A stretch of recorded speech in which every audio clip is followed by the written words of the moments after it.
Good morning, students. Welcome to online classes. St. Angel's Public School, Bagpat, Standard Ninth, Subject SST, Unit History, Chapter number 1st, The French Revolution.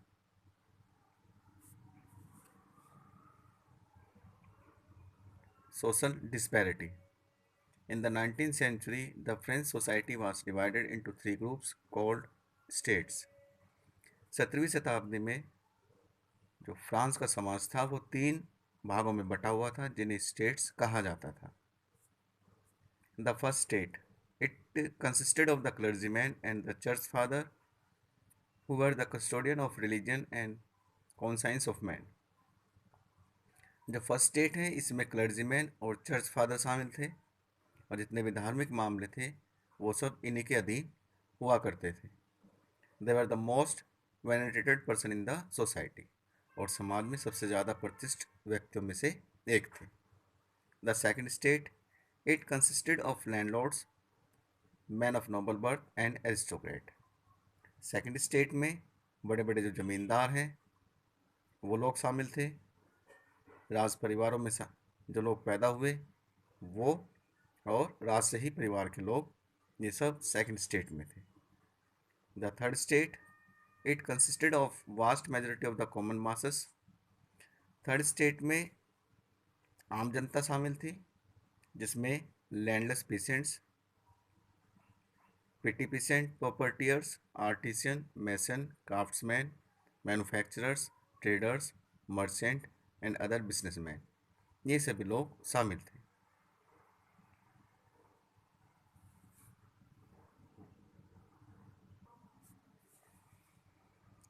Out of the total population, the first and second state had share of 2%.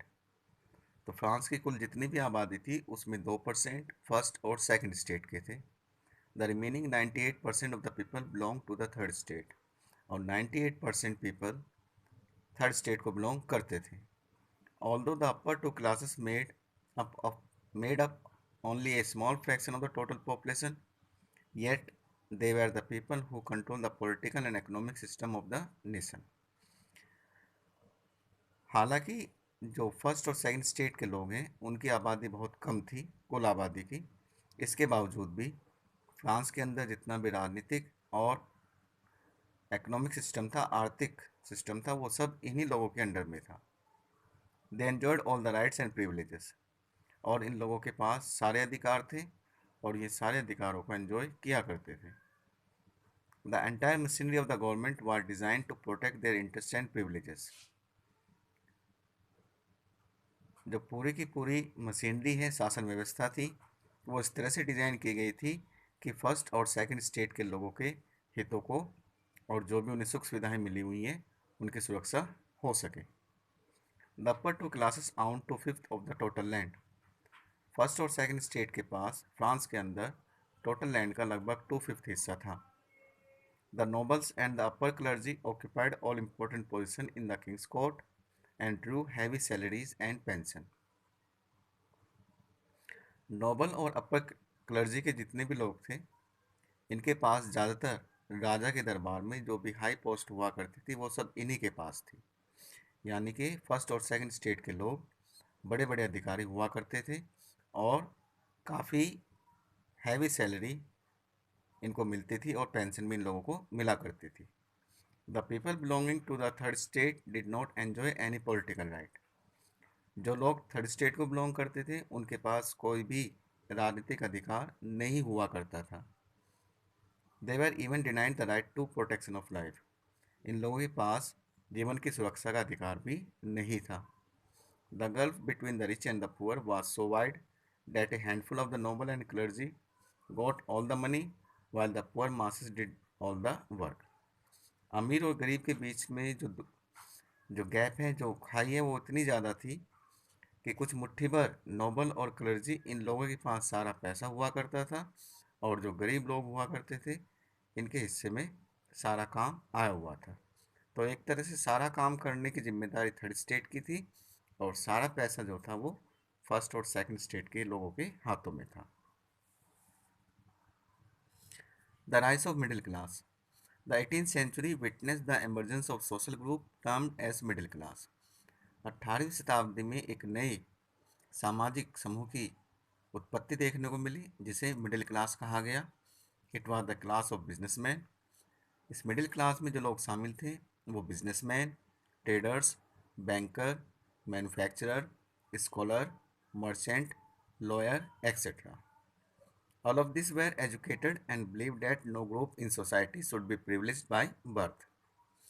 इस middle class में जितने भी लोग थे वो ज़्यादातर शिक्षित थे और उनका ये मानना था कि समाज में किसी को भी कोई विशेष अधिकार जन्म के हिसाब से नहीं दिया जाना चाहिए। The middle class people became the leader of the revolution. जो क्रांति फ्रांस में शुरू हुई उस क्रांति के जो नेता थे वो इसी मिडिल क्लास के लोग थे। They came forward with the slogan of liberty, equality and fraternity. Middle class के लोगों ने नारा दिया लिबर्टी आज़ादी, इक्वलिटी समानता एंड फर्टर्निटी भाईचारे का। They were now determined to get rid of the feudal system. ये लोग इस फ्यूडल सिस्टम से भी अपने आप को स्वतंत्र कराना चाहते थे। They realise that as long as the feudal system prevail the French society had no chance of moving forward. इन लोगों का ये मानना था कि जब तक फ्रांस का समाज फ्यूडल सिस्टम से अपने आप को आज़ाद नहीं करा लेगा तब तक कोई तरक्की या उन्नति नहीं होगी। At the feudal barrier were a serious obstruction to the growth of industrial capitalism. क्योंकि ये जो फ्यूडल बैरियर्स हैं ये इंडस्ट्रियल ग्रोथ में सबसे बड़ी रुकावट थी। The struggle to survive. The population of France rose from about 23 million in 1715 to 28 million in 1789। France की आबादी भी तेज़ी के साथ बढ़ रही थी। 1715 में जहां फ्रांस की आबादी 23 मिलियन थी, 1789 में यही आबादी 28 मिलियन तक पहुंच गई। This led to a rapid increase in the demand for food grain. इस अत्यधिक आबादी के बढ़ने की वजह से फूड ग्रेन्स की जो मांग थी वो भी तेज़ी के साथ बढ़ने लगी। Due to low production supply of grain could not keep pace with the demand. चूँकि पैदावार कम हो रही थी तो जो बढ़ती हुई मांग है उसके साथ फूड ग्रेन्स की सप्लाई पूरी नहीं हो सकी। So the price of the bread which was the staple diet of the majority rose rapidly. इसी वजह से जो ब्रेड के दाम थे, जो यहाँ के लोगों का मुख्य आहार था, उसकी कीमत, उसके दाम तेज़ी के साथ बढ़ने लगे। Most workers were getting fixed wages.